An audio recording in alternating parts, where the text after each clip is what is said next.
Sabi niyo nga ayaw niyong pangunahan 'no, kung ano man yung magiging desisyon ng ombudsman. Pero kung sakali ba na mabasura itong kaso na sinisimulan na ngayon ng ombudsman na talakayin dahil nga pinagko-comply na itong kampo ni BP at sakali na mabasura, wag naman sana yung kaso, may ibang paraan pa ba na pwedeng gawin ang kampo ng prosecution at the same time, hindi kaya ito papasok sa double jeopardy dahil ah, ah, nakapagsampa na ng reklamo. Well, para pumasok sa double jeopardy, dapat na ano ka na muna na-arraign ka na eh. So, hindi naman to papasok sa double jeopardy. But of course, it will create an impression to the public, 'di ba? So, yung impression sa public ang medyo hindi natin alam kung ano yung magiging epekto nito.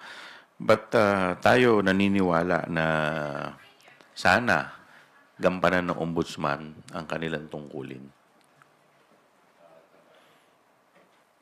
Panghuli na lang po, no? Sa tingin nyo ba ay tatapusin sa mabilisang panahon ni Ombudsman itong kasi by July 27 tapos na po termino nitong si Ombudsman Martires. Dahil nasimulan niya na to, sa tingin nyo ba ay sabi nyo nga na sorpresa kayo?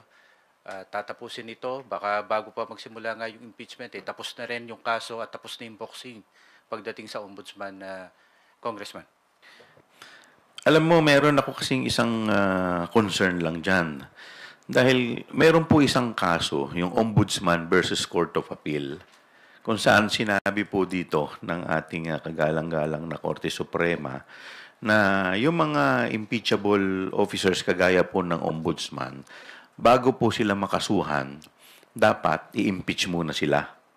So, hindi ko alam kung paano ito i-reconcile dito po sa case po ng ating Vice Presidente. Kung sakasakali na ilabas nila muna ang desisyon bago lumabas ang desisyon ng impeachment court.